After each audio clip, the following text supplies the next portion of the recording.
What's going on, everyone? Welcome back. Today, we're going to be talking our top breakout at every position for the 2022 fantasy football season. Yes, we're only going to be talking one guy per position, so it might be a little bit of a shorter breakdown, but I think it's going to be extremely useful either way because these are all guys that are going rather later in drafts, so they're tremendous value, but they have awesome league winning upside. So it's a must tune in episode. If you guys enjoy, hit that like button and subscribe.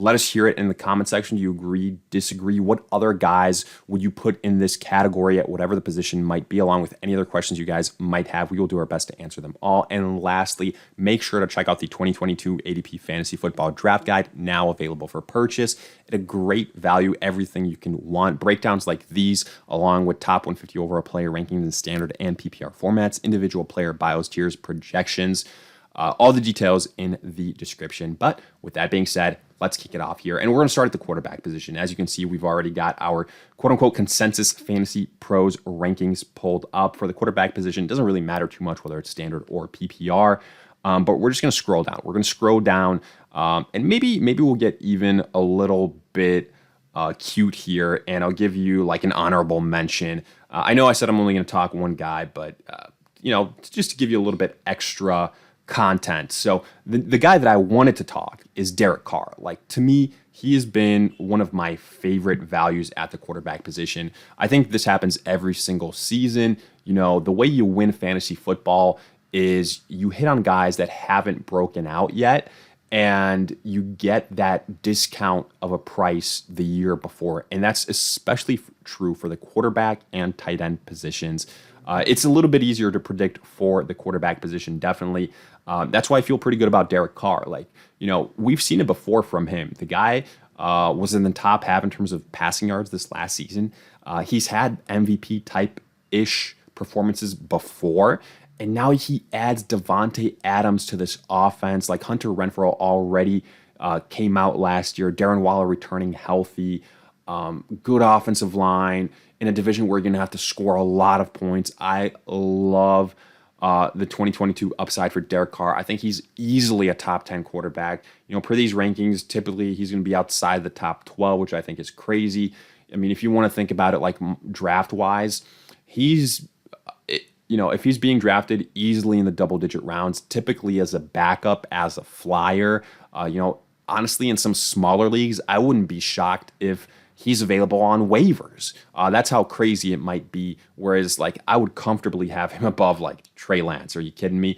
I'd probably have him above Aaron Rodgers as well, above Dak Prescott, above, maybe even a Jalen Hurts. We'll see. I just think the passing upside for Derek Carr is absolutely insane. I think he's going to be in contention for leading the league in passing yards. The passing touchdowns, I think, are probably going to be the thing that makes or breaks it for him. But him being reunited with a college teammate in Davante Adams, who's still a top 3 wide receiver in the NFL. I don't care if it's with Aaron Rodgers or Derek Carr. Derek Carr can sling it. He has a stud group of pass catchers around him. Darren Waller is a problem at the tight end position in terms of mismatches. Like Hunter Renfrow, now that he has Davante Adams opposite him and doesn't have to do everything on his own, that's extremely exciting. And the defense, look, even if the defense doesn't show up, that means even more situations where the offense is going to have to air it out and catch up. So I really like the upside here. They play in an absolutely insane division with the Broncos, with the Chiefs, with the Chargers, loaded 6 times a year. You're going to have shootouts. So I really like that for the Raiders. He's an absolute great value this season. I wouldn't be shocked if he challenges for a top 5 finish when it's all said and done. And if you want my honorable mention here, it's Russell Wilson from, again, the same division for the Broncos now. He has all the weapons that he could want in the world. Obviously he's had fantasy success before, but I just think he's a little bit undervalued right now. But let's move on to our running back position. And here, again, these are probably going to be names, and let me switch to PPR formats now that we are moving on to these positions. I think the majority of us probably are in those PPR formats, so that's the reason why. I'm going to scroll down here, and we're almost looking at outside the top 20, but just sneaking inside at the number 19 spot, Travis Etienne, a guy that I think is in a great position this year specifically to have success. And the reason I say that is because James Robinson dealing with a late season Achilles injury. So, I don't know how some people are still projecting like 10 plus games for the guy. To me, that's insane. I wouldn't be shocked if like he doesn't play at all this season. And even if he does, we saw what Cam Akers tried to do last year. That's not an easy injury to come back from. This backfield, at least for 2022, belongs to Travis Etienne. And yes, he has had his ADP rise, so keep an eye out for that. I mean, like a couple months ago, you could have gotten Travis Etienne like a round and a half later, probably like in the 5th round, something like that. Now I've seen him go at the early 4th round. If you really believe him, you might even draft him in the 3rd round. I definitely do. I have him currently ranked as a top 12 running back, especially in PPR formats. In standard, it's a little bit different, but he's a great pass catcher. I think that's going to really raise his floor, and then being the primary rusher without Urban Meyer just being an idiot there. This is a good situation for Travis Etienne. I have him ranked above so many of the guys that are listed here. I have him ranked well ahead of Cam Akers. I've got him ranked above James Conner, above Nick Chubb for sure in PPR formats, above Javonte Williams. So I think he's absolutely due for a breakout. And yes, he's coming off his own injury, a Liz Frank last year, but that was sustained early on. He hasn't really had too many major injuries before. Yes, the Liz Frank, you never know what will happen with that, but per reports, he is he's rehabbed well. He's going to be ready. And I'm not that worried about his injury. And again, the fact that you can probably still get him in the 4th round is absolutely insane. When he has RB1 upside, that is absolutely stealing. If you want an honorable mention here, I'd probably throw out DeAndre Swift at you, but his price tag's a lot higher. He's probably going to be going in the 1st round. As you can tell, I really like these pass-catching running backs. Next, we go to the wide receiver position. And here, this is really where we're going to scroll down a bit. I mean, last year we gave you names like Deontay Johnson, guys that broke out. We gave you names like Cooper Kupp when Robert Woods was being drafted ahead of him. So Amon-Ra St. Brown was a guy that we really, really liked. But we're going all the way down here to outside the top 45 wide receivers. We are looking at one Allen Lazard. Look, if Devontae Adams leaves Green Bay, that's a bad thing for Aaron Rodgers because obviously he doesn't have one of the top wide receivers in the NFL anymore. But it's a good thing for everyone around him. This is kind of how it works with the Packers. Like one bona fide stud leaves, like Jordy Nelson left, that opened the door for Devontae Adams. Devontae Adams leaves, now it's going to open the door for somebody else. And I think Allen Lazard is the next highest guy on that pecking order. We saw those flashes. He established himself as the number 2 wide receiver on the team. MVS isn't on that team anymore, so it's pretty much Allen Lazard and then like rookies. So I think Lazard is going to be the main beneficiary here. The fact that you can get him in double-digit rounds outside the top 45 wide receivers and whatever the format might be, I think he has insane upside and a guy that can absolutely break out this season. Yes, Devontae Adams leaving is a big reason why, but it doesn't matter. You take the wins any way you can. Aaron Rodgers is still a Hall of Fame quarterback, and he goes to the guys he trusts the most. Those 2 guys, Aaron Jones and Allen Lazard, like that's it.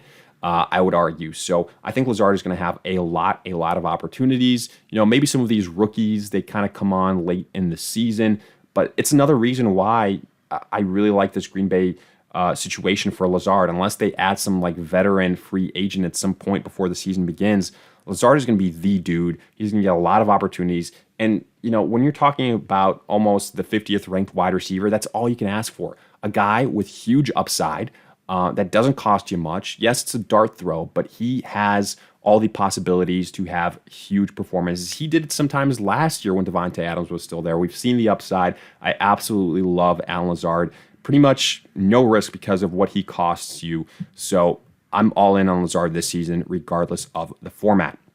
Next, let's go to the tight end position here and wrap things up with one Cole Kmet of the Chicago Bears. And I've said this before, with Kmet, he's my guy at the tight end position this season. Last year was TJ Hawkinson. He was having a top 5 year before he got hurt. With Cole Kmet, with the tight end position, I say this. If guys come out of anonymity without having produced before and vie for a top 5 finish at the tight end position specifically, it's usually due to one of 2 reasons. High touchdown success, So like double-digit touchdowns, think about like a Hunter Henry last year, or because they got insane volume. And that's really more of a situation in PPR formats. The great thing about Cole Kmet is I think he can have success in both those categories, primarily the volume category, because I think touchdowns are a lot harder to predict. But in terms of experienced pass catchers for the Bears, it's Darnell Mooney, then it's Cole Kmet and David Montgomery. So I think Kmet is going to get a lot of volume, even if the Bears offense isn't a good one, even if people don't believe in Justin Fields and he isn't the answer in Chicago, he's still going to feed his top pass catchers. And I mean, if you think about it, like in a PPR format, if your tight end gets close to 10 points every single week, that's all you can ask for, especially if you drafted him outside of the top 10 rounds. And that's essentially what you're getting Cole Kmet. I mean, a couple months ago, he was probably ranked close to outside the top 20 tight ends, but then people started coming around. I've been saying this for a long time now. He's in a great position to succeed. He should be ranked close, if not inside the top 10 tight ends for PPR scoring. I do have him a little bit lower in standard. I think I have him at my number 9 spot in PPR right now.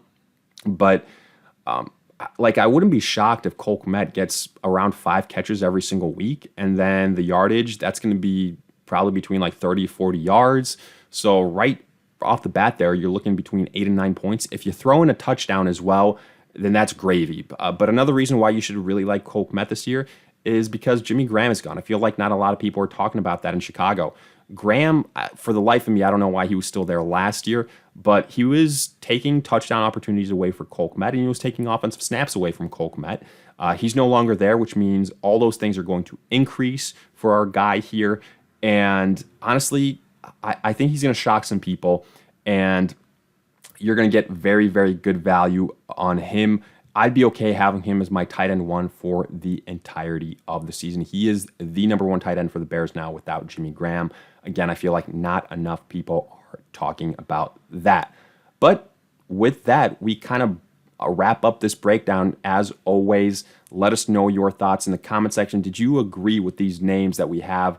Our top breakout at every single position for the 2022 fantasy football season. If you have other names, make sure to list them in the comment section along with any other questions you guys might have. We will do our best to answer them all. If you enjoyed, hit that like button and subscribe. Again, check out the 2022 ADP Fantasy Football Draft Guide, now available for purchase. Details in the description. In the meantime, we'll see you guys in future videos.